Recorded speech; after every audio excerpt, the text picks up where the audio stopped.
Hi, everyone. I am super excited to be able to come to you and share a new speaker series. I have so many people that come along my journey with me that impact my life and impact so many lives on my journey. And Shelene Bryan is one of those. So I'm excited to introduce you to Shelene Bryan. Shelene came to our conference in 2015 with 31 Gifts. And Shelene shared her journey with a couple of refrigerator kids, Omega and Al. Some of you may have kids on your refrigerator. And she shared her journey, and it was just life-changing. We laughed, we cried with Shelene, and it was just this amazing experience with Shelene and her journey in 31 at conference last year. So Shelene, what was this experience like for you, and what did you take away? I had no idea what to expect when I got to conference, and I speak all over the country, but I'm telling you girls, first of all, I've kind of become a fan already for you guys next year. I've been doing my thing. I was just moved by these powerful women, but I remember noticing a little slogan that I saw that you had that said "Better Together." Mm-hmm. When I first read that, not experiencing 31 at all, kind of just getting checked into my room, and I got my little program. I'm like, better together, that's cute. Like, that's a cute little thing, better together.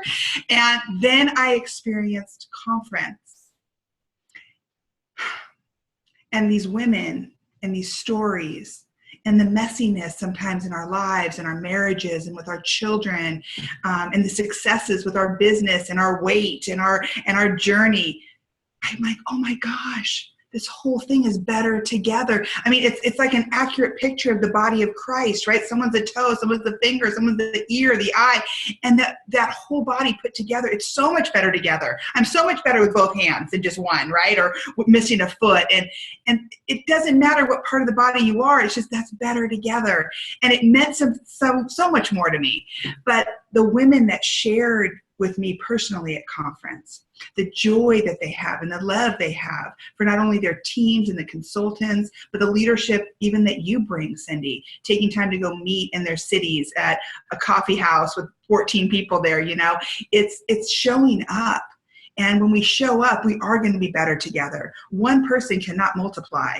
And I think 31 is living that out in full color and just being able to be a part of that family and community.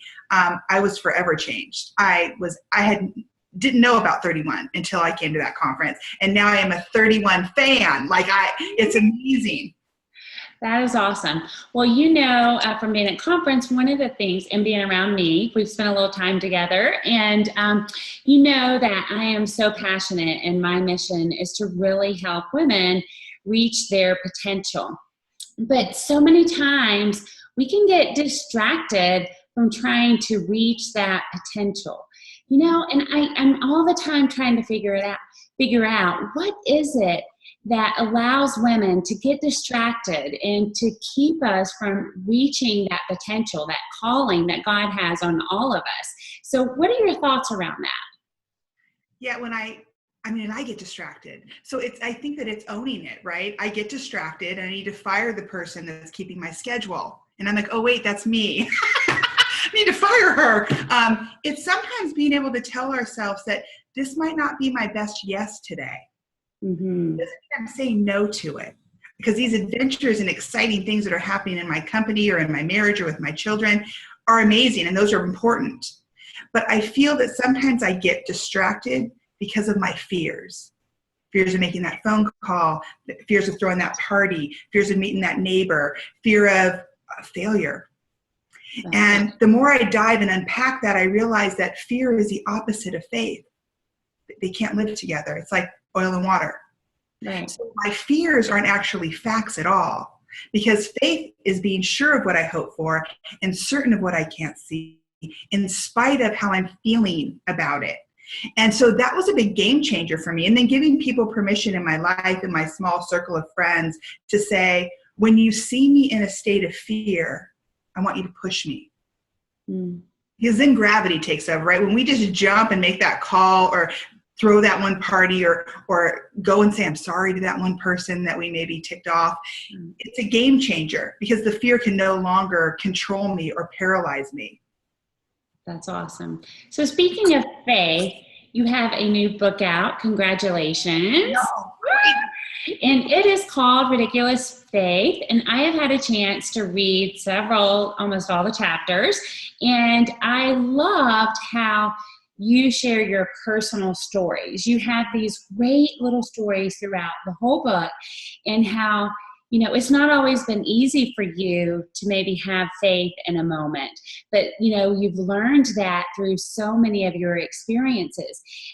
So is there one thing that you want to share today to help these women in our audience to be able to maybe have a little bit more faith? I mean, let's not even stretch them to ridiculous faith, but what is it that, could encourage them to have a little bit more faith and to overcome that fear that you just talked about? Well, the thing I found in writing the book, and just so you can see it, I'm like, woo! There it is. So excited. It comes out March 29th. The thing this question has haunted me for years. Like, where is the Get More Faith store? I will shop there. You know what I mean? Like, where is it? I'm in.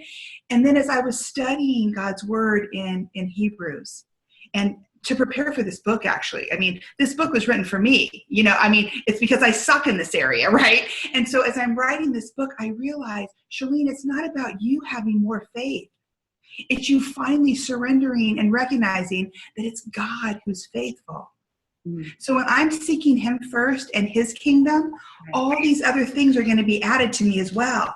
It's not about me getting enough faith. And that's why it says in the Bible, if we just have faith the size of a mustard seed, whoa, that's not very big, right? Then you can move a mountain. And I'm like, wait a minute.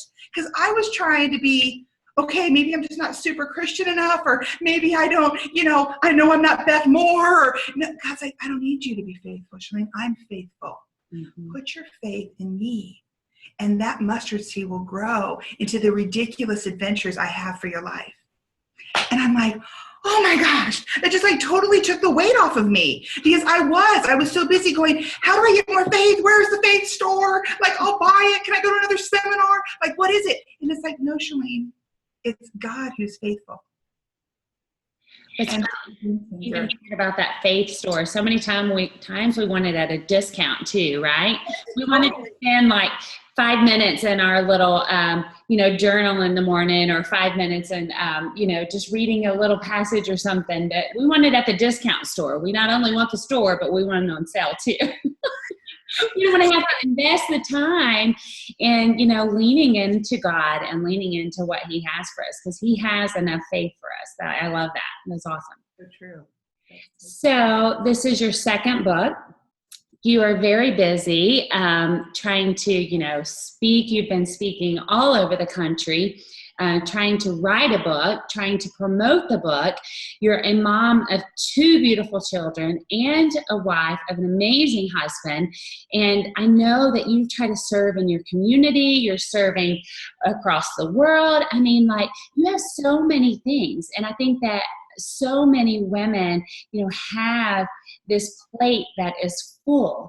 So what do you do? How do you do it all? And how do you, get through? How do you show up for your family whenever you have all these things on your plate? Yeah. I think balance is something that I definitely struggle with a lot, because these are all great things that you spoke about, building kitchens in third world countries so kids can have lunch, and, sharing the gospel around the world, and writing books that can literally change people's lives, not just entertain them. But I think the reality is, as women, our first ministry for me, because I am a wife, is to my marriage and then to my children. And if that isn't in order, then I won't be writing anything or speaking anywhere or opening another business or building another kitchen, because God's like, that's the first ministry I have for you, Shelene. So be a wise woman who builds her house, not a foolish one that tears it down. And so I had to really get that in order, because I was really good at being an entrepreneur, and I was really good at, and other parts of my life were suffering in my early 20s. I mean, I got married at 21. My husband and I will be married 26 years this year. So it's crazy. But it wasn't because it was all, woohoo. It's not. It's work.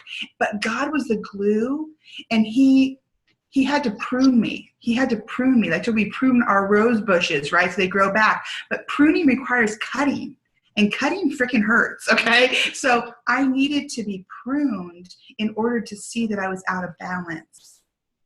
I love that story about Dallas Willard's book, Divine Conspiracy. He talks about this jet pilot who was doing high-speed training with zero visibility. And she pulled her controls for what she thought was going to be an upward climb with her airplane, and she ended up straight in the ground, this jet pilot, because she didn't realize she was flying upside down.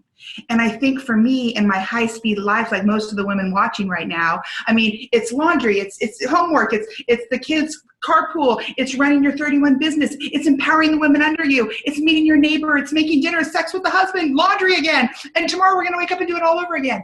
And yet if we take time, like he says, to be still and know that I am God. I wasn't taking time to be still. I couldn't hear him if I wanted to. And I realized that wasn't an option. That was a command. Mm-hmm. God says, I am the creator of all of these things, all of these opportunities. Will you be still so I can light up the ones I want you to do today? Mm-hmm.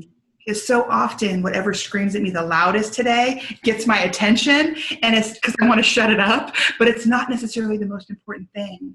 And so it's so important that we take time, and I have to do that in the morning or I'm a train wreck, to just be still.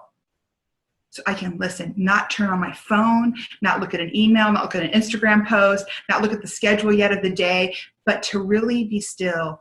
And I believe he said to do that because he knew 2,000 years ago what was going to be our lives in the 21st century. So I encourage women to give permission to themselves, to get in a prayer closet or close the door of your bathroom. I do it in my bathtub. I love it. And just be still. No one's messing with mama. It's God, marriage, family, and business. And what's so hard sometimes, I think, is, it's hard to see within God and marriage and family. You don't get standing ovations, or you don't get all those cute ribbons that you just showed us, and you don't get, the compliments and things like that. And so many times we can get those things out of order because we're so hungry for some of the words of affirmation from other people, or we get so hungry for some of the gifts and the spiritual gifts that sometimes can feel like they're being met from other areas. And so we can get all that out of order. I mean, I know I have before, and I know that I have to be reminded so many times that whenever it's in that order, that God sends his blessings and everything falls into place. Yeah, because the flow goes through my husband, to me, to the kids, to my business, to my writing, to my speaking. And for many years, I was jacking up the flow, right? Because as women, we can take over. I mean, we can probably run things just fine. My husband will be gone for weeks, and guess what? Everything's still going fantastic. But God's like, but you're missing out on my blessing, Shelene. Get your butt back under your husband so I can shoot that blessing through him to you, to the kids, to your business, to your community, and splash that all over. And that is a promise from God. And so I don't want to miss his promises in my life. I love that. All right. So give us a 30-second commercial about your book. Ridiculous Faith is about experiencing the power of an absurdly, unbelievably good God. And it's inviting you actually to join me on this ark-building, sea-parting, lion-taming adventure that's going to leave us in awe of the creator of it all. God still wants to part red seas in our life. He still wants to have us see burning bushes. He still wants to shut the mouths of lions. It's like, are we going to listen? Are we going to miss it in the mess that's going on around us? Or are we going to be still enough to hear his small, quiet voice saying, I am God. I've got you. I'm in the victory business. I mean, you want your business to prosper? Seek him first in his kingdom. And then all these things will be given to you as well, And I shared this at conference, but Galatians 6:9 is a verse that I tell myself and read and had to memorize daily. and it says, do not grow weary in doing what is right. Because you're not going to be hearing all that, good job, Mom, or you're the best wife ever. Thanks for picking my underwear up again, Thanks for making dinner tonight, honey. No, do not grow weary in doing what is right, because in due time, you will reap a harvest if you don't give up. And that just gives me such fire in my belly, right? So ridiculous faith is going to give you that. And it also I literally coded it with over 15 promises that God made for us right out of the Bible that we can memorize and learn, that can literally launch us forward in our businesses and in our relationships, the things that really matter. I love that. Well, and I love that they're modern day stories. Like you opened up your heart, you've opened up your own experiences. And so sometimes, especially if you were a newer believer, it's hard to understand, the burning bush, or it's hard to relate to some of those things. But in your book, you have modern day real life struggles for you and your family, and real life struggles that I was able to relate to. So thank you so much for being vulnerable and sharing those stories in your book. So tell us, how can we get the book? I know you said it's coming out March 29th? Yes, March 29th in stores everywhere. But we're kind of doing a really cool thing for 31. And people who pre-order this book right now, Barnes & Noble or Amazon, Goodreads. They can go now and pre-order. Now and pre-order Ridiculous Faith. We kind of set up a little contest. Should I share about that now? Yeah, sure. Go ahead. All right. Newsflash, 31 exclusive, right? Yeah, this is just 31, truly. Okay. Matter of fact, my assistant Stacy and I had to go to the publisher and go, that needs to be on a landing page. So it's only 31 that can click on this. So you're going to be seeing it in your inbox soon. But basically, one winner, you're going to enter to win when Cindy sends out this email, and you click on the button, enter to win, and someone's going to win a ridiculous adventure with me in New York City with you and a guest, so bring a friend, and we're going to go to a live taping of my friend's show, Candace, on The View, and we're going to sit in the audience. You're going to get to meet her. She wrote the foreword on this book, and we're going to be in New York City. No, I'm like freaking out because I love New York, being in Southern California, so I can't wait to go, and I cannot wait to even just hang out with some of the 31 women and see who God has planned to take this ridiculous adventure. So it's going to be so much fun. And I feel so honored that you're sharing this with the 31 ladies, because truly this book was written for women just like you and me. Sometimes we just need a little hug to say, let's keep going together because we're better together. I love that you guys do that. Yeah, we're better together. So you just kind of nonchalantly threw out this name, Candace, your friend Candace. Yes. Could you tell us her name? Candace Cameron Bure, Full House, and she star of The View. And Fuller House comes out tomorrow, but by the time you see this, it'll probably already be going on Netflix. Cindy and her beautiful daughter Alex got to join us on the set at Warner Brothers last year to see a live taping of the show Fuller House, which Candace stars in. It's going to be amazing. But I'm so excited for you, one of you, to win this trip and join us and meet Candace and go on the set and go behind the scenes and see how this ridiculous God works in the lives of people who just say yes to him. Shelene, that's awesome. I know. Thank you. Just a big, huge thank you. And I know that someone is going to have such an amazing time flying up to New York City, hanging out with you for the day, and with meeting Candace and going to The View. It's going to be amazing. So thank you for that opportunity that you're blessing us with. I just love that. That's amazing. All right. So everybody go out there. You'll get an email, but go out there and click enter to win, get your pre-order of the book, and you are going to love it, and it'll start shipping out towards the end of March. But thank you, Shelene, for sharing a few minutes with us and just letting us get to know you and hear about your new book, and just to celebrate this huge accomplishment with you. So thank you so much. And thank you, everybody, for listening and being in the audience today. And I'll look forward to seeing you again soon, okay? Bye.